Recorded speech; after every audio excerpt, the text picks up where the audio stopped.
நம்முடைய வீட்டுல ஒரு அடி நிலத்தை ஒருத்தன் அபகரிச்சிட்டான், விடுவோமா? நம்ம எங்கெல்லாம் அலைவோம், நம்முடைய நிலத்தில் ஒரு அடி நிலத்தை நாம் விடமாட்டோம் என்று சொன்னால், வக்ஃப் என்பது இறைவனுக்கு சொந்தமான நிலம். இறைவனுக்கு சொந்தமான நிலத்தில் ஒரு அடி அல்ல, ஒரு ஜான் நிலத்தை கூட நாங்கள் விட்டு கொடுக்க மாட்டோம்.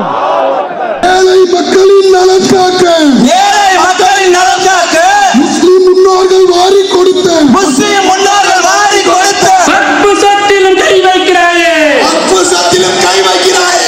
இஸ்லாம் எங்களுக்கு எப்படி போதிக்கிறது தெரியுமா? மன் குத்தில தூன மாலிஹி ஃபஹுவ ஷஹீத். எவன் ஒருவன் தன்னுடைய சொத்துக்களை பாதுகாப்பதற்காக நடைபெறுகிற அறப்போராட்டத்தில் கொல்லப்பட்டு விடுவானோ அவன் ஷஹீத். வக்ஃப் சொத்தை அபகரிக்க துடிக்கும், வக்ஃப் சொத்தை அபகரிக்க துடிக்கும் ஒன்றிய அரசின் அடக்குமுறையை, ஒன்றிய அரசின் அடக்குமுறையை வன்மையாக கண்டித்து, ஆர்த்தெழுந்த போராட்டம், ஆர்த்தெழுந்த போராட்டம். உறக்கம் கலையும் ஆசானே, இனி ஒவ்வொரு நாளும் ஆசானே, உன் உறக்கம் கலையும் ஆசானே, இது விடுதலை விளக்கம். ஆசானே, உரிமை மீட்பு போராட்டத்தை, உரிமை மீட்பு போராட்டத்தை உயிரை போனாலும் கைவிட மாட்டோம், உயிரை போனாலும் கைவிட மாட்டோம். இங்கு திரண்டு நிற்கக்கூடிய இந்த கூட்டம் வக்ஃப் சொத்துக்களை மீட்பதற்கு தங்கள் உயிரை இழப்பதற்கு தயார். அல்லாஹ்வுடைய சொத்தில் ஒரு இம்மி அளவை கூட மோடி அரசாங்கத்திற்கு நாங்கள் விட்டுக் கொடுக்க மாட்டோம். கூட்டத்தை விரட்டி அடித்த சமுதாயம், விரட்டி அடித்த சமுதாயம் உயிரை கூட துச்சமாக்கி, உயிரை கூட துச்சமாக்கி வெளியே இருக்கிற சமுதாயம், வெளியே இருக்கிற சமுதாயம் கைவிட மாட்டோம், கைவிட மாட்டோம், கைவிட மாட்டோம், கைவிட மாட்டோம், ஒருபோதும் கைவிட மாட்டோம், ஒருபோதும் கைவிட மாட்டோம். இது ஒரு ஆரம்பம். சிஏவுல எப்படி உங்களை ஓட ஓட விரட்டி அடித்தோமோ, ஷாஹின்பாக் ஞாபகம் இருக்கா இல்லையா? ஆசாதி கோஷம் ஞாபகம் இருக்கா இல்லையா? நாங்கள் உரக்க சொல்வோம், நாங்கள் உரக்க சொல்வோம், நாங்கள் உரிமை மீட்போம், நாங்கள் உரிமை மீட்போம், நாங்கள் அடங்க மாட்டோம், நாங்கள் அடங்க மாட்டோம். வக்ஃபை மீட்கும் வரைக்கும் எங்கள் போராட்டம் தொடரும். உன் ஆணவ ஆட்சி அது நினைவில் அழியும். அல்லாஹ் நாங்கள் பயப்பட மாட்டோம். எங்க வக்ஃப் சொத்துல கை வைப்பதை ஒருபோதும் நாங்கள் ஏற்றுக்கொள்ள மாட்டோம். முத்தரக்கின் மூக்கை நுழைத்து, தராக்கில் மூக்கை நுழைத்து முஸ்லிம்களின் உரிமை பறித்தாயே, முஸ்லிம்களின் உரிமை பறித்தாயே, ஆதர மஸ்ஜித் எங்கள் நிலத்தை பாபர் மஸ்ஜித் எங்கள் நிலத்தை அநியாயமாய் அக்கிரமாய், அநியாயமாய் அக்கிரமாய் வக்ஃப் சட்டத்தை பண்றாங்க. ஏற்கனவே உள்ள வக்ஃப் சட்டத்துல பிரிவு 52A அதை நீக்குகிறாங்க. ஏற்கனவே உள்ள வக்ஃப் சட்டம் 52A என்ன சொன்னது? வக்ஃப் சட்டத்தை யாரும் அபகரித்தால், அதனாலதான் ஆங்கிலேயம் பின்னங்கால் பிறழிக்க ஓடுனா இந்தியா முழுக்க எங்களுடைய ரத்தம் சிந்தி இருக்கிறது. இந்த நாடு உருவாவதற்கு நாங்கள் ரத்தம் சிந்தி இருக்கிறோம், கஷ்டப்பட்டு இருக்கிறோம். அப்படி இருக்கின்ற பொழுது எங்கள் சொத்துக்களை அபகரிப்பதற்கு ஒருபோதும் நாங்கள் விட மாட்டோம். இந்த வக்ஃப் சட்டம் முழுக்க முழுக்க அரசியலமைப்பு சட்டத்திற்கு எதிரானது. மைனாரிட்டி பாஜக அரசை, மைனாரிட்டி பாஜக அரசை வன்மையாக கண்டிக்கிறோம், வன்மையாக கண்டிக்கிறோம். திட்டம் போட்டு சட்டம் போட்டு, திட்டம் போட்டு சட்டம் போட்டு முஸ்லிம் சமுதாயத்தை குறி வைத்து, முஸ்லிம் சமுதாயத்தை குறி வைத்து சதி செய்யும் ஒன்றிய அரசின் சதி செய்யும் ஒன்றிய அரசு கைமத்தனத்தை கண்டிக்கிறோம், கைமத்தனத்தை கண்டிக்கிறோம். கார்ப்பரேட்டுக்கான ஒன்றிய அரசு, கார்பெட்டுக்கான ஒன்றிய அரசு, சௌக்கிதார் மோடி அரசு, சௌக்கிதார் மோடி அரசு, அதானிக்காக காஷ்மீர் திருத்தம், அதானிக்காக காஷ்மீர் திருத்தம், அம்பானிக்காக வக்ஃப் திருத்தம், அம்பானிக்காக வக்ஃப் திருத்தம், அம்பானியின் கனவு மாளிகை, அம்பானியின் கனவு மாளிகை, கண்ணாடியால் சூழ்ந்த மாளிகை, கண்ணாடியால் சூழ்ந்த மாளிகை, வக்ஃப் நிலத்தை அபகரித்து,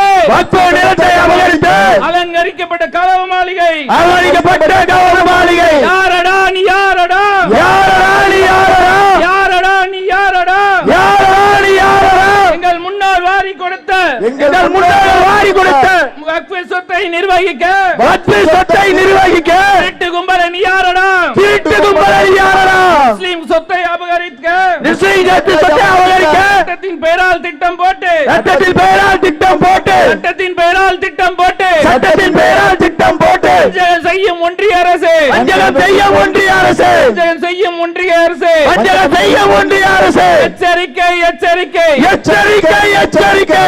அஸ்ஸலாமு அலைக்கும் வரஹ்மத்துல்லாஹி வபரகாத்துஹு. அல்ஹம்துலில்லாஹ். அன்பிற்கும் பாசத்திற்கும் உரிய அருமை சகோதர சகோதரிகளே, இங்கு நடைபெற்றுக் கொண்டிருக்கிற இந்த ஆர்ப்பாட்டமானது மத்திய பாஜக அரசு கொண்டு வரவிருக்கிற வக்ஃபு சட்ட திருத்தத்தை கண்டித்து நடைபெறுகிறது. இந்திய நாட்டை பாஜக ஆட்சி செய்து கொண்டிருந்தாலும் அது முன்னெடுக்க வேண்டிய செயல் திட்டங்களை, நிகழ்ச்சி நிரல்களை வடிவமைத்து கொடுப்பது RSS என்கிற அமைப்பு தான். நீண்ட நெடுங்காலமாக RSS என்கிற அமைப்பு எவற்றையெல்லாம் முழக்கமாக சொல்லிக் கொண்டு வந்தனவோ அவற்றை தான் கடந்த 10 மற்றும் 11 ஆண்டுகால ஆட்சியில பிஜேபி செய்திருக்கிறது. இந்த நாட்டில் முஸ்லிம்களை இரண்டாம் தர குடிமக்களாக நடத்தப்பட வேண்டும், அவர்களுக்கு இருக்கக்கூடிய அனைத்து அடிப்படை உரிமைகளும் மறுக்கப்பட வேண்டும், முஸ்லிம்களை ஒரு கட்டத்தில் இந்த நாட்டில் எல்லா விதமான உரிமைகளையும் இழக்க செய்து இந்த நாட்டை விட்டு விரட்டியடிக்க வேண்டும் என்பதுதான் RSSஇன் நீண்ட கால அஜெண்டா. அதனை செயல்படுத்துவதற்குண்டான முனைப்பில் தான் பாசிச சிந்தனை கொண்ட பாஜக அரசு நடைபெற்றுக் கொண்டிருக்கிறது. இத்தனை ஆண்டு காலமாக இந்தியாவில் எத்தனையோ பல பிரச்சனைகள் இருந்தும் அவற்றையெல்லாம் இவர்கள் துளியும் கவனத்தில் கொள்ளாமல் இவர்கள் முழுக்க முழுக்க முஸ்லிம்களை குறிவைத்தே சட்ட திருத்தங்களை கொண்டு வருவார்கள். நீங்க நல்லா கவனிங்க, எப்போதெல்லாம்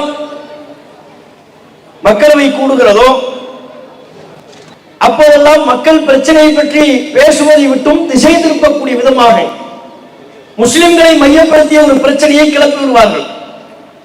திடீர்னு வருவார்கள், மக்களவை கூடும், சீனாவினுடைய ஆதிக்கத்தை பற்றி எதிர்கட்சிகள் எல்லாம் கேள்வி கேட்க வேண்டும் என்று நினைத்திருப்பார்கள், வேலையில்லா திண்டாட்டத்தை பற்றி கேள்வி கேட்க வேண்டும் என்று நினைத்திருப்பார்கள், விண்ணை முட்டும் விலைவாசி உயர்வை பற்றி எதிர்கட்சிகள் கேள்வி எழுப்ப வேண்டும் என்று ஒரு செயல் திட்டத்தோடு வருவார்கள். ஆனால் அத்தனையும் பொய்யாக்கக்கூடிய விதமாக, அவற்றையெல்லாம் திசை திருப்பக்கூடிய விதமாக திடீரென்று இவர்கள் ஒரு சட்ட திருத்தத்தை போடுவார்கள். காஷ்மீருக்கு பிரிவு 370 நாங்கள் நீக்கிறோம்.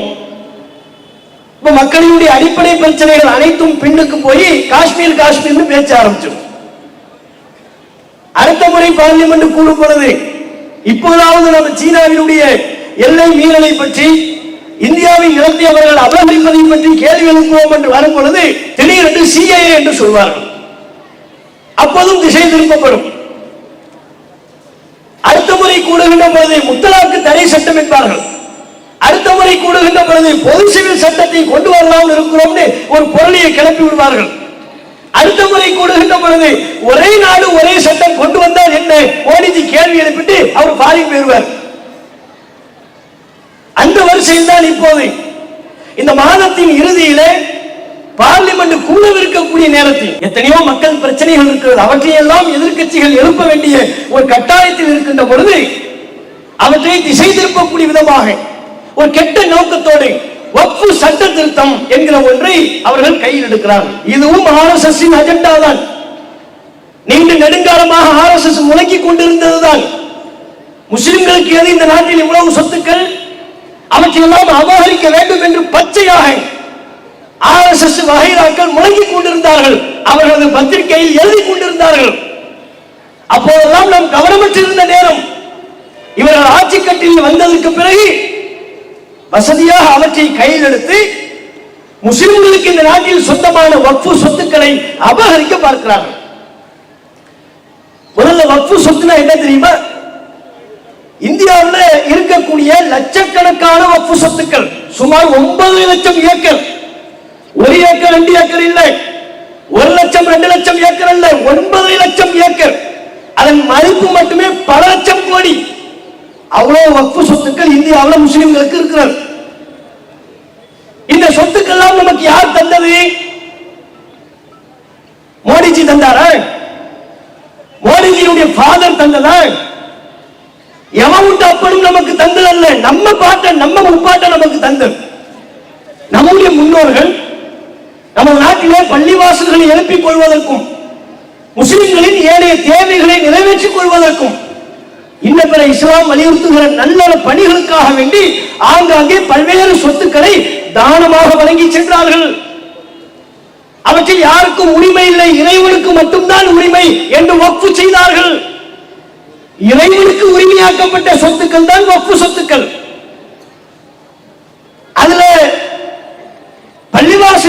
ஜமாத்தார்கள் கூட உரிமை கொண்டாட இயலாது. நம்மை படைத்த ரப்பு இறைவன் அல்லாஹ் ஒருவன் மட்டுமே வக்ஃபு சொத்துக்களுக்கு அதிபதி. அப்படி தானமாக வழங்கப்பட்ட சொத்துக்களை, அதுவும் 1 வருஷம் 2 வருஷம் சேர்ந்த சொத்து இல்லைங்க, நீண்ட நெடுங்காலமா சுதந்திர காலத்திற்கு முன்பிருந்து கொஞ்சம் கொஞ்சமா நம் சமூகத்தில் உள்ள செல்வந்தர்கள் ஆங்காங்கே தானமாக வழங்கி இன்றைக்கு இந்தியாவில் மிகப்பெரிய சொத்துக்களை வைத்திருக்கிற 3வது பெரிய நிறுவனமாக வக்ஃபு நிறுவனம் உருவெடுத்திருக்கிறது. இந்த நாட்டிலே அதிகமான சொத்துக்களை வைத்திருக்கிற நிறுவனம் என்று எடுத்துக்கொண்டால் முதலில் ராணுவத்துக்கு அரசாங்கமே எடுத்துக்கொண்ட சொத்துக்கள் அது. 2வது ரயில்வே துறை அரசாங்கம் ஒதுக்கீடு செய்த சொத்துக்கள். அதற்கு அடுத்தபடியாக 3வது வக்ஃபு அரசாங்கம் தந்த சொத்தல்ல, முஸ்லிம் முன்னோர்கள் தந்த சொத்துக்கள். பாஜக அரசு கண்ணை உறுத்துது. முஸ்லிம்களுக்கு இவ்வளவு சொத்து இருக்கேன், இவற்றையெல்லாம் அவர்கள் திட்டமிட்டு சரியாக செயல்படுத்திவிட்டால் முஸ்லிம்களில் ஏழைகள் யாரும் இருக்க மாட்டார்கள். முஸ்லிம்களில் விதவை பெண்கள் கவலைப்பட வேண்டிய கஷ்டப்பட வேண்டிய அவசியம் இல்லை. கல்வி நிலையங்களை அமைத்துக் கொள்வதற்கு யாரிடத்திலும் போய் கெஞ்ச வேண்டிய தேவையில்லை. நமக்கு இருக்கக்கூடிய வக்ஃபு சொத்துக்களை வைத்து ஏராளமான கல்வி நிலையங்களை நம்மால் உருவாக்க முடியும். அவ்வளவு சொத்து இருக்கு, அவ்வளவு வருமானம் இருக்கிறது. நாம் மிகைப்படுத்தி சொல்லவில்லை. வக்ஃபில் வரக்கூடிய வருமானத்தை வைத்து அல்லாஹ்வின் அருளால் நம்மால் ஒரு அரசாங்கத்தை நடத்த இயலும். தமிழக அரசுக்கே நம்மால் நிதி கொடுக்க முடியும். அவ்வளவு சொத்துக்கள் இருக்கிறது. கேட்பாரற்று இருக்கிறது, கவனிப்பாரின்றி இருக்கிறது, முறையான செயல் திட்டம் இல்லாமல் இருக்கிறார். நம்ம தான் மந்தமா இருப்போம், பிஜேபி காரன் மந்தமா இருப்பானா? ஆஹா, இவ்வளவு சொத்துல இவங்களுக்கு இருக்கு, இவங்க நம்ம அடிமைப்படுத்த பார்க்கிறோம், இவர்கள் மேலிருந்து வந்துவிடக் கூடாது என்று நினைக்கிறோம். இந்த சொத்துக்களை நிர்வகிப்பதற்கு சரியான திட்டங்களை தீட்டிவிட்டால் பிரச்சனை பெருசாயிரும். அப்ப என்ன பண்றது? இப்பவே சொத்துக்கள் அபகரிச்சிடும். அதற்குத்தான் வக்ஃபு சட்ட திருத்தம் என்கிற ஒன்றை கொண்டு வருகிறார்கள். இவர்கள் பொதுவாக எந்த ஒரு சட்ட திருத்தம் என்று சொன்னாலும் முஸ்லிம்களை மையப்படுத்தி இவர்கள் கொண்டு வரக்கூடிய எந்த ஒரு சட்ட திருத்தமா இருந்தாலும் அதுக்கு முன்னாடி கொஞ்சம் கண்ணீர் வடிப்பார்கள். அது இவங்களுடைய ஒரு வழக்கம். முத்தலாக்கு என்ன சொன்னாரு மோடிஜி? ஐயோ, முஸ்லிம் பெண்களை எல்லாம் நினைத்து பார்த்தேன், கவலையாக இருக்கிறது. முத்தலாக்கினால் பெரிதும் பாதிக்கப்படுகிறார்கள். அவற்றை தடுத்து நிறுத்துவதற்கு தான் முத்தலாக் தடை சட்டம் சொன்னாரா இல்லையா? நீலி கண்ணீர். இவங்க நம்மளை பத்தி சிந்திக்க ஆரம்பிச்சாலே நமக்கு பிரச்சனை. தயவு செஞ்சு மோடிஜிக்கு நம்ம வைக்கக்கூடிய கோரிக்கை என்ன தெரியுமா? எங்களை பத்தி நீங்க கவலைப்படாதீங்க. முஸ்லிம் சமூகத்தை பற்றி கவலைப்பட வேண்டிய அவசியம் உங்களுக்கு இல்லை. முஸ்லிம் சமூகத்தில் உள்ள பெண்களை பற்றி நீங்கள் கவலைப்பட வேண்டாம். நீங்க உண்மையிலேயே கவலைப்படணும்னா உங்க மனைவி யசோதா பெண் இருக்கிறாங்கல்ல, அவங்களை பத்தி கவலைப்படுங்க. அவங்க கூட அண்மையிலே இணையதள பத்திரிகையில ஒரு செய்தியை பார்த்தோம். அந்த அம்மா கண்ணீர் விட்டாளுகள். அந்த அம்மா ஏன் கண்ணீர் விட்டாளுகள் தெரியுமா? பிற நாட்டின் அதிபர்கள் எல்லாம் வருகிறார்கள், எனது கணவரை சந்திக்கிறார்கள். சந்திக்கும் பொழுது அனைவரும் அவரவருடைய மனைவியோடு வருகிறார்கள். என் கணவர் மட்டும் தனியா நிற்கிறாரு, பார்க்கவே என் கண்கள் எல்லாம் கலங்குகிறது. யாருடைய வாக்குமூலம்? மோடிஜியுடைய மனைவியின் வாக்குமூலம். அந்த கண்ணீரை தொடங்க. எங்க பெண்களுக்கு எந்த கண்ணீரும் இல்லை, அதை தொலைக்க வேண்டிய அவசியம் உங்களுக்கு இல்லை. முத்தலாக்கு பொய் சொன்ன மாதிரி தான் இதுக்கும் சொல்றாங்க. வக்ஃபு சட்டத்தை நாங்கள் ஏன் கொண்டு வருகிறோம் தெரியுமா? வக்ஃபு சொத்துக்கள்லாம் ஆக்கிரமிப்பு பணி செய்து கொண்டிருக்கிறார்கள். ஆக்கிரமிப்பாளர்களை தடுத்து நிறுத்த வேண்டும், அவர்களை அடக்க வேண்டும், அவர்களை ஒடுக்க வேண்டும். அதற்கு தான் இந்த சட்ட திருத்தம். பொய், எல்லாம் பொய். அது உண்மைன்னு சொன்னால் முதல்ல நீ என்ன தெரியுமா பண்ணணும்? மகாராஷ்டிராவில் அம்பானி அண்டிலா ஹவுஸ் ஒரு வீடு கட்டியிருக்கிறார், பெரிய பங்களா. அது அவருக்கு சொந்தமான நிலம் இல்லை, கட்டப்பட்ட பில்டிங் தான் அவருக்கு சொந்தமானது. நிலம் அனாதை சிறுவர்களுக்குரியது, வக்ஃபு செய்யப்பட்ட சொத்து. அது வக்ஃபு சொத்துல உங்க நண்பர் அம்பானி வீடு கட்டி இருக்கிறார்ல, பங்களா கட்டி இருக்கிறார், அதை முதல்ல எங்களுக்கு மீட்டி தாங்க, அதுக்கப்புறம் தான் உங்களை நாங்க நம்புவோம். மோடிஜி நம்ம நம்ப முடியுமாங்க? நம்ம விஷயத்துல இவர் கவலைப்படுறாருன்னா நம்பக்கூடிய கூட்டமா இது? பாபர் மஸ்ஜித் பள்ளிவாசலை அநியாயமாக இடித்த கூட்டம் நீங்கள். உங்களை நாங்க எப்படி நம்ப முடியும்? இடிச்சு விட்டு பள்ளிவாசல் தேர்ந்த கூட்டம். 500 வருஷ காலமா அந்த பள்ளிவாசல் இருக்கு, 450 வருஷத்துக்கும் மேல அங்க பள்ளிவாசல் இருக்கு. அதை இடிச்சு விட்டு தொல்லியல் ஆய்வு என்ன இங்க பள்ளிவாசல் இருந்துச்சான்னு பார்ப்போம். ஏன்னா இருக்கும்போது எங்க கண்டு எங்கடா இருந்துச்சு? இருக்கிற பள்ளிவாசல் இடிச்சு விட்டு அதுக்கப்புறம் தோண்டி பார்த்தாங்க, பள்ளிவாசல் இருக்கான்னு நாங்க தேடிட்டு இருக்கிறோம். கீழே தோண்டா எப்படா பள்ளிவாசல் இருக்கும்? தோண்டி பார்த்தோம், கீழே பள்ளிவாசல் இருந்ததற்குரிய எந்த அறிகுறியும் இல்லை. கீழே இமாமுக்கு ரூம் ரோபா போட்டு வைப்போம், கீழே இமாம் மோதினாருக்கு இடம் ஒதுக்கி விடு செஞ்சு வைப்போம். அப்ப இருக்கிற பள்ளிவாசலை இடிச்சு போட்டு அதற்கு பிறகு நடித்த கூட்டம், அந்த நிலத்தை நம்மிடமிருந்து அநியாயமாக சட்டத்திற்கு புறம்பாக அபகரித்த கூட்டம், இவங்க வக்ஃப் சொத்தை பாதுகாக்கிறோம்னு சொன்ன நம்ப முடியுமா? பாபர் மஸ்ஜிதை மட்டுமா எங்களிடமிருந்து பறித்தீர்கள்? டெல்லி ஷாஹி ஈத்கா மஸ்ஜித் அதன் பாதுகாப்பை கேள்விக்குறியாக்கி விட்டீர்கள். கியான் வாபி மஸ்ஜித் அதன் பாதுகாப்பை கேள்விக்குறியாக்கி விட்டீர்கள். இந்த நாட்டில் உள்ள ஏராளமான பள்ளிவாசல்களின் பாதுகாப்பை கேள்விக்குறியாக்கிய நீங்கள் எங்க பள்ளிவாசலை பாதுகாக்கிற கூட்டமா நீங்க? அப்படி சொன்னால் உங்களை நாங்கள் நம்பிவிடுவோம் என்று நினைத்தீர்களா? அந்த அளவுக்கு நாங்கள் முட்டாளா? அப்ப இவர்களின் பசப்பு வார்த்தைகளை இஸ்லாமிய சமூகம் ஒருபோதும் நம்பாது. இதுல சட்ட திருத்தம் பேர்ல என்ன கொண்டு வராங்க தெரியுமா? ஏற்கனவே வக்ஃப் சட்டம் இருக்கு, வக்ஃப் வாரியம் இருக்கு. இதுல பாருங்க, இதுவரையிலும் இருக்கிற சட்டத்தின்படி வக்ஃப் வாரியத்தில் எல்லாருமே முஸ்லிம்கள் தான் இருக்கணும். கண்டிப்பா 100% அதன் உறுப்பினர்கள் முஸ்லிம்களாக தான் இருக்க வேண்டும், சட்ட விதி. அந்த பழைய சட்டத்தை திருத்துறாங்க. திருத்தி மாநிலத்தில் உள்ள வக்ஃப் வாரியத்தில் 50% உறுப்பினர்கள் முஸ்லிம்களாக இருந்தால் போதும். அப்படின்னா மிச்சமுள்ள 50% முஸ்லிம் அல்லாதவர்களை கொண்டு நிரப்புவார்கள். முஸ்லிம் அல்லாதவர்கள் என்றால் யார்?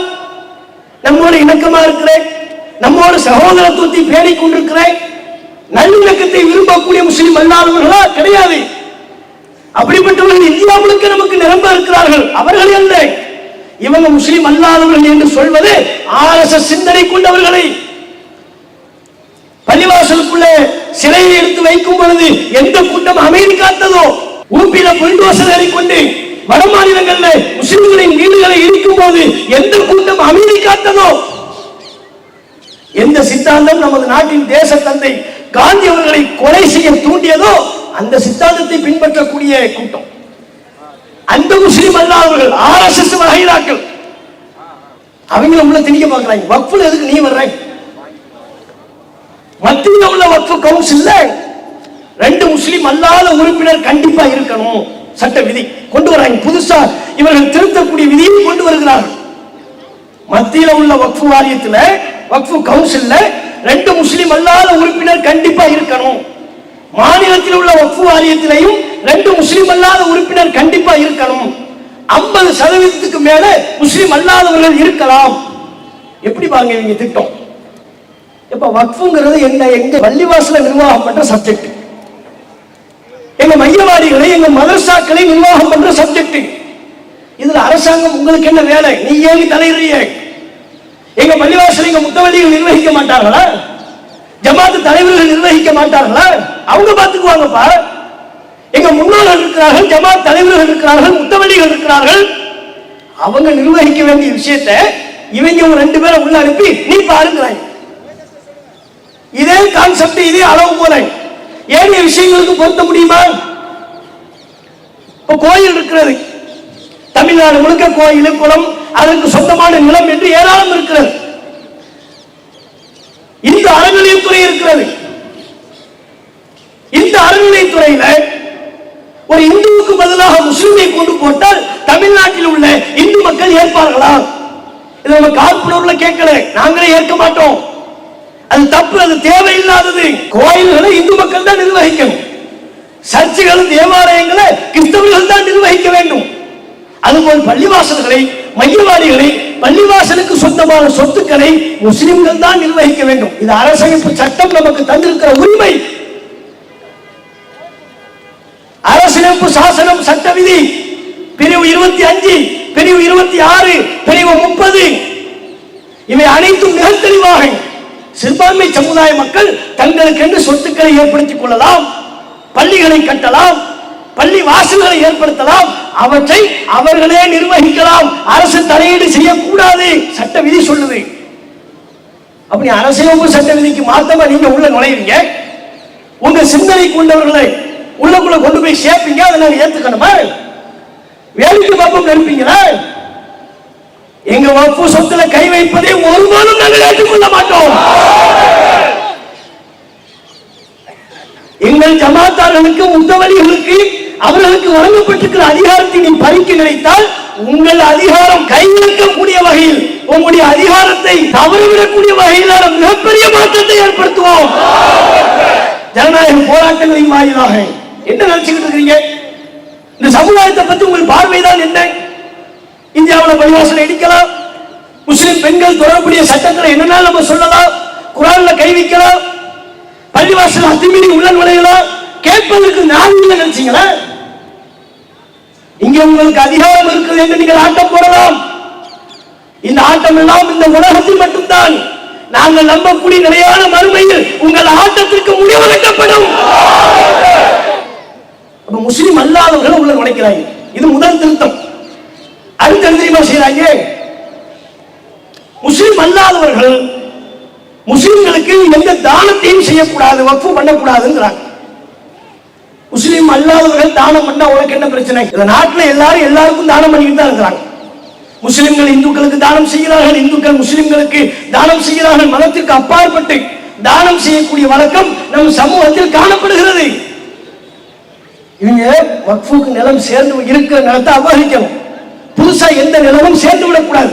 அதுக்கு என்ன சட்டம்? முஸ்லிம் அல்லாதவர்கள் வக்ஃபுக்கு தானம் செய்யக்கூடாது, புதிய சட்ட திருத்தம். அப்ப இதே சட்ட திருத்தத்தை எதுக்கு கொண்டு வாங்க? முஸ்லிம்கள் இந்து மக்களுக்கோ இந்து கோவில்களுக்கோ அரசாங்கத்திற்கோ எதையும் தானம் செய்தால் அதை பெறக்கூடாது, அதையும் சேர்த்து சொல்லு. சரிதானே? முஸ்லிம்கள் எங்களுக்கு வரி தர வேண்டிய தேவையில்லை, அப்படியா சொல்லு. ஜிஎஸ்டி வரி முஸ்லிம்கள் கட்ட வேண்டாம். நாங்க சாப்பிடும் போது மோடிஜி நீங்களும் பக்கத்தில் உட்கார்ந்து இருக்கிறீங்க. நம்ம குடும்பமா ஹோட்டல்ல போய் சாப்பிட்டோம், நீங்க 18% யாருக்கு கொடுக்கிறோம்? மோடிஜிக்கு. மறைமுகமா நம்ம கண்ணுக்கு தெரியாம அவரும் பக்கத்தில் உட்கார்ந்து இருக்கிறார்.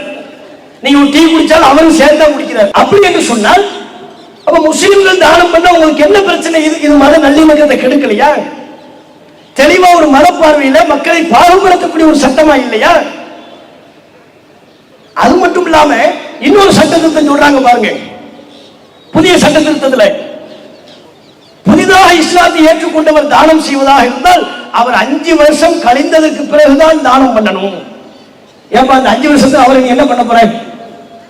அதே 5 வருஷம் புதுசா இஸ்லாத்துக்கு வந்தவரு தான தர்மம் பண்ணிடக்கூடாதாம், வக்ஃப் பண்ணக்கூடாதாம். 5 வருஷம் கழிச்சுதான் பண்ணணுமா? எங்க வக்ஃப்ங்கிறது எங்க குர்ஆன் எங்களுக்கு சொல்ற சட்டம். அவர் 5 வருஷம் கழிச்சு பண்ணணும், அதற்கு இடையில் பண்ணக்கூடாதுன்னு சொல்வதற்கு நீங்கள் யார்? எங்க குர்ஆன் சொல்லக்கூடிய சட்டத்தில் எவன் தலையிட்டால் நாங்கள் ஏற்றுக்கொள்ள மாட்டோம், அனுமதிக்க மாட்டோம். இது எங்க மத நம்பிக்கை. அரசியலமைப்பு சட்டம் எங்களுக்கு வழங்கி இருக்கிற மத சுதந்திரம். நீங்க என்ன சொல்றது? இஸ்லாத்தை ஏற்றுக்கொண்டவர் 5 வருஷம் கழிச்சு தான் வக்ஃப் பண்ணணும்னு சொல்றதுக்கு நீ யாரு? எங்க பாட்டமும் பாட்டம் சொன்னாலே கேட்க மாட்டேங்கிறோம். எங்க முன்னோர்கள் சொல்வதையும் நாங்கள் கேட்கக்கூடாது. அல்லாஹும் அல்லாஹ்வுடைய தூதரும் சொன்னதுதான் சட்டம். 5 வருஷம் கழிச்சு பண்ணணும்னு சொல்றதுக்கு நீ யாரு? அப்படி ஒரு சட்டத்தை போட்டால் அது குப்பைக்கு சமம். அப்படிப்பட்ட சட்ட பேப்பரை வைத்து நாங்கள் மனம் துடைப்பதற்கு சமம். என்ன நினைச்சுக்கிட்டு இருக்கிறேன்? குர்ஆனுக்கு மாத்தமா, எங்கள் மத நம்பிக்கைக்கு மாத்தமா நீங்க என்ன சொன்னாலும் தலையாடிக்கு போற கூட்டம் நினைச்சீங்களா? ஆங்கிலேயரை விலக்கி அளித்த கூட்டம். ஆயுதம் ஏந்த வேண்டிய அவசியம் எங்களுக்கு இல்லை. ஆங்கிலேயரை விலக்கி அளிப்பதற்கு என்னென்ன உத்திகளை கையாண்டோமோ அதே உத்திகளை பாசிச பாஜக அரசை வீழ்த்துவதற்கும் நாங்கள் கடைபிடிப்போம். அது மட்டும் இல்லாம இன்னொரு கொடுமை பாருங்க. 5 வருஷம் கழிச்சு தான் அவர் தானம் பண்ணணுமா? அந்த 5 வருஷம் கழிச்சு அவர் இஸ்லாத்தை பின்பற்றக்கூடிய முஸ்லீமா இருக்கணுமா, பிராக்டிசிங் முஸ்லீம். அப்பதான் வக்ஃப் பண்ணணுமா? அவன் இஸ்லாத்தை பின்பற்றினா உனக்கு என்ன, பின்பற்றாக்கி உனக்கு என்ன? அப்ப நீங்க எப்படி வாட்ச் பண்ண போறீங்க? வக்ஃப் பண்றதா இருந்தா அப்பா ஐவேளை தொழுதாயா, ஃபஜ்ர் தொழுதியா, லுஹர் தொழுதியா, ஜகாத்லாம் கொடுத்தியாப்பா, ரமலான் நோன்பு வச்சியா, ஹஜ்ஜுக்கு போனியா போகலையா, போயிட்டு வாப்பா ஒரு தடவை. இது உங்க வேலையா? பிராக்டிசிங் முஸ்லிமா இருக்கணுமா, இஸ்லாத்தை பின்பற்றக்கூடிய முஸ்லிமாக இருக்க வேண்டும். எவ்வளவு வன்மம்! இன்னும் இவர்கள் கொண்டு வரக்கூடிய சட்ட திருத்தத்துல பெண்களை வக்ஃப்ல சேர்க்கணுங்கிறாங்க. ஆல்ரெடி பல்வேறு மாநிலங்கள்ல மாநிலத்தில் உள்ள வக்ஃப் வாரியத்தில் பெண்கள் தான் இருக்கிறாங்க. இப்ப தமிழ்நாட்டில் எடுத்துக்கங்க, வக்ஃப் வாரியத்தில் ஃபாத்திமா முசஃபர் என்கிற ஒரு பெண்மணி இருக்கிறார்கள். கேரளாவில் இருக்கிறாங்க, பல்வேறு மாநிலங்கள்ல இருக்கிறாங்க. அவங்கவுங்க விருப்பம். நம்ம ஆரம்பத்திலே சொல்லிட்டோம், வக்ஃப் எங்க சொத்து, எங்க சொத்தை நிர்வகிப்பதற்கு பெண்கள் தேவைன்னா கொண்டு போய் அமர்த்துவோம், தேவையில்லை என்றால் எடுப்போம். இது நீ பெண்களை வச்சே ஆகணும்னு சொல்றதுக்கு நீ யாரு? நீ யாரு எங்களுக்கு சட்டம் போடுறதுக்கு? அப்ப இன்னைக்கு இப்படி சொல்லக்கூடியவர்கள் அடுத்து என்ன? கலெக்டருக்கு அதிகாரத்தை கொடுக்குறாங்களா? கலெக்டர் வருவார், முத்தவள்ளி யாருப்பா வாப்பான்னு கூப்பிடுவாரு. உன்னை பார்த்தா முத்தவள்ளி மாதிரியும் தெரியல, நீ கிளம்புன்றுவாங்க. இமாம் யாரு? வாங்க, நீ இமாமா வேண்டாம், நாங்க வேற இமாம போடுறோம் சொல்லுவாங்க. இன்னைக்கு வக்ஃபு வாரியத்தில் முஸ்லிம் அல்லாதவர்களை நுழைக்க வேண்டும் என்று சொல்லக்கூடியவர்கள், பெண்களை உள்ளே நுழைக்க வேண்டும் என்று சொல்லக்கூடியவர்கள், அப்படியே உங்களுடைய தலையீட்டை நாம் அனுமதிப்போமையானால் எல்லா விதமான தலையீடும் அதிகரிக்கும். பெண்களை வைப்பது வைக்காமல் இருப்பது எங்க விருப்பம். பல மாநிலங்கள்ல இருக்கிறாங்க. அதுக்கு நீங்க என்ன காரணம் தெரியுமா சொல்றாங்க? அதை ரொம்ப வியப்பு. பெண்களுக்கு நாங்கள் உரிமை கொடுக்க வேண்டுமா இல்லையா? நீ கொடுத்த உரிமை போதாதப்பா. மாட்டிறைச்சியின் பேரால் எத்தனை முஸ்லிம்களை கொன்று குவித்தாய். தங்களுடைய மகன்களை இழந்த, கணவன்மார்கள் இழந்த அந்த பெண்களுக்கு நீ என்ன நீதி வழங்கின? பல்கிஸ் பானுவுக்கு நீ வழங்கிய நீதி என்ன?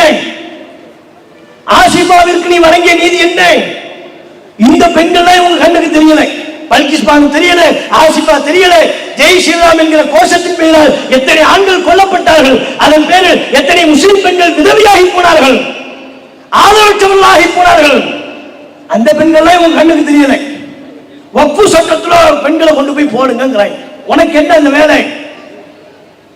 அது மட்டுமா, கர்நாடகாவில் தலைமுக்காடு போட்டார்கள் என்று சொல்லி நம் சமூகத்தை சார்ந்த முஸ்லிம் பெண்மணிகளின், பல்லாயிரக்கணக்கான முஸ்லிம் பெண்மணிகளின் கல்வியை பறித்தவர்கள். உன்னை எப்படிப்பா நாங்க நம்புறது?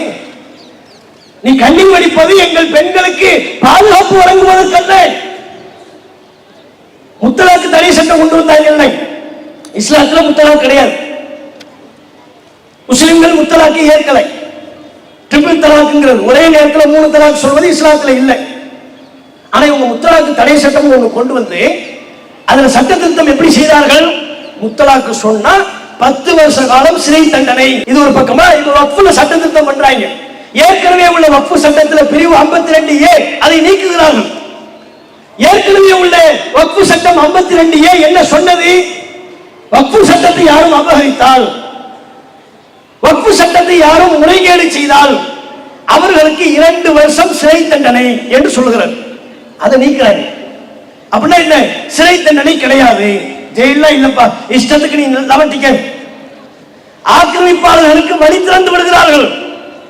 ஏற்கனவே உள்ள வக்ஃபு சட்டத்தில் வக்ஃபு நிலங்களை அபகரித்தால் சிறை தண்டனை என்று இருந்த சட்டத்தை இவங்க நீக்கிறாங்களே. இவங்க நோக்கம் என்ன? வக்ஃபு சட்டம் பாதுகாக்கிறதா? புத்தி உள்ளவன் அப்படி நம்புவானா? நீ 2 வருஷம்ங்கிறத நீக்கிட்டு 10 வருஷம் சிறை தண்டனை சொன்னா உன்னை நம்பலாம். நீக்கிட்டு இப்ப சிறை தண்டனையே இல்லைங்கிறாங்க.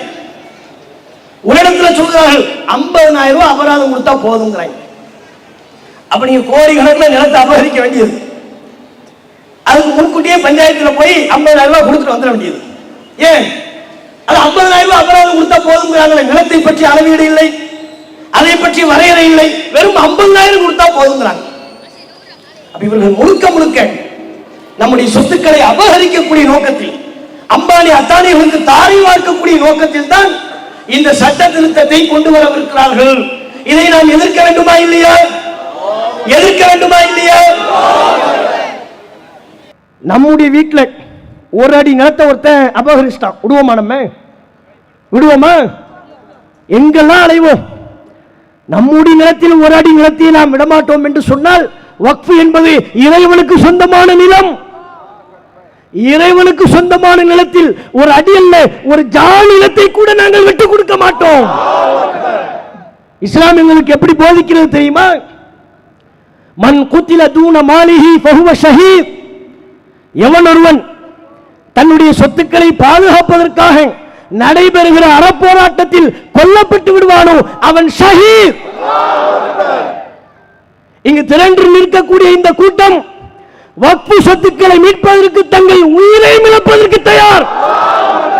அல்லாஹ்வுடைய சொத்தில் ஒரு இம்மி அளவை கூட மோடி அரசாங்கத்திற்கு நாங்கள் விட்டுக் கொடுக்க மாட்டோம். நீங்க சட்டம்னா நாங்க பயந்துருவோமா? பூச்சாண்டி காட்டினா நாங்க பயந்து ஒடுங்கிடுவோமா? நடுங்கிடுவோமா? இது ஒரு ஆரம்பம் தான். தமிழ்நாடு முழுக்க நேற்றும் இன்றைக்கும் நமது ஜமாத்தின் சார்பாக ஆங்காங்கே பல்லாயிரக்கணக்கான மக்கள் திரண்ட போராட்டம் இது ஒரு ஆரம்பம். நீ சட்டத்தை கொண்டு வந்து பாரு, பார்லிமெண்ட்ல பேசு. சிஏவுல எப்படி உங்களை ஓட ஓட விரட்டி அடித்தோமோ, ஷாஹின்பாக் ஞாபகம் இருக்கா இல்லையா? ஆசாதி கோஷம் ஞாபகம் இருக்கா இல்லையா? திரும்ப ஒரு தடவை ஆசாதி சொல்லணுமா உங்களுக்கு? ஆசாதி, நாங்கள் உரக்க சொல்வோம், நாங்கள் உரக்க சொல்வோம், நாங்கள் உரிமை மீட்போம், நாங்கள் உரிமை மீட்போம், நாங்கள் அடங்க மாட்டோம், நாங்கள் அடங்க மாட்டோம். போதுமா? ஆசாதின்னு சொல்லிட்டா போதும். எங்க சமுதாயத்தில் உள்ள பிள்ளைகள், சிறு பிள்ளைகள் கூட எப்படி தெரியுமா வளர்த்தெடுக்கப்பட்டிருக்கிறாங்க? ட்ரெஸ் போட்டு வெளியே வந்துருவான். ஆசாதியா எங்க போராட்டம், எங்க போராட்டம், எங்களையும் கூட்டி போங்க. அப்படி உருவாக்கி வச்சிருக்கிறோம். இஸ்லாம் எங்களை அப்படி உருவாக்கி இருக்கிறது, போர் வீரர்களாக உருவாக்கி வைத்திருக்கிறது. அதனால தான் ஆங்கிலேயும் பின்னங்கால் பிறழிக்க ஓடுனா இந்தியா முழுக்க எங்களுடைய ரத்தம் சிந்தி இருக்கிறது. இந்த நாடு உருவாவதற்கு நாங்கள் ரத்தம் சிந்தி இருக்கிறோம், கஷ்டப்பட்டிருக்கிறோம். அப்படி இருக்கின்ற பொழுது எங்கள் சொத்துக்களை அபகரிப்பதற்கு ஒருபோதும் நாங்கள் விட மாட்டோம். இந்த வக்ஃபு சட்டம் முழுக்க முழுக்க அரசியலமைப்பு சட்டத்திற்கு எதிரானது. இங்கே ஆட்சியாளர்களுக்கு, ஆளும் கட்சி எதிர்க்கட்சி அனைவருக்கும் நாம் சொல்லிக்கொள்ள விரும்புவது, தமிழ்நாடு தௌஹீத் ஜமாத் இந்த ஆர்ப்பாட்டத்தை முன்னெடுப்பதற்கு முன்பு தமிழகத்தில் உள்ள அத்தனை கட்சி தலைவர்களையும் சந்தித்தோம். வக்ஃபு சட்டத்தை எதிர்க்க வேண்டும் என்கிற கோரிக்கையை முன்வைத்தோம். முதல்வர், எதிர்க்கட்சி தலைவர், ஏனைய கட்சி எம்பிக்கள் அனைவரும் இந்த சட்டத்தை எதிர்ப்பதாக ஒருமித்து சொன்னார்கள். இதை நாங்கள் இடமளிக்க மாட்டோம், அனுமதிக்க மாட்டோம் என்று சொன்னார்கள். ஆகவே நீ அங்கு கொண்டு வரும் பொழுது எங்கள் சமூகத்திற்காக குரல் கொடுக்கக்கூடிய நாடாளுமன்ற உறுப்பினர்கள் அவர்களுடைய கருத்தணையில் நீ பின்னங்கள் பிடியடிக்க ஓடுவாய். இறைவனுடைய உதவி நமக்கு இருக்கிறது. ஆகவே இந்த போராட்ட குணத்தில் நாம் உறுதியாக நின்று மத்திய பாஜக அரசு அடுத்தடுத்து எவற்றை கொண்டு வந்தாலும் இதைவிட பிரம்மாண்டமான வீரியமான ஜனநாயக போராட்டத்தின் மூலமாக பாஜக அரசை மண்ணை கவ செய்ய வேண்டும். அல்லாஹ் நமக்கு அருள் புரிவான் என்று கூறி என்னுடைய உரையை நிறைவு செய்து கொள்கிறேன். அஸ்ஸலாமு அலைக்கும் வரஹ்மத்துல்லாஹி வபரகாத்துஹு. இஸ்லாம் மற்றும் சமுதாய செய்திகளை அறிந்து கொள்ள தமிழ்நாடு தௌஹீத் ஜமாஅத் யூடியூப் பக்கத்தை உடனடியாக சப்ஸ்கிரைப் செய்து கொள்ளுங்கள். மேலும் பெல் பட்டனையும் கிளிக் செய்து கொள்ளுங்கள்.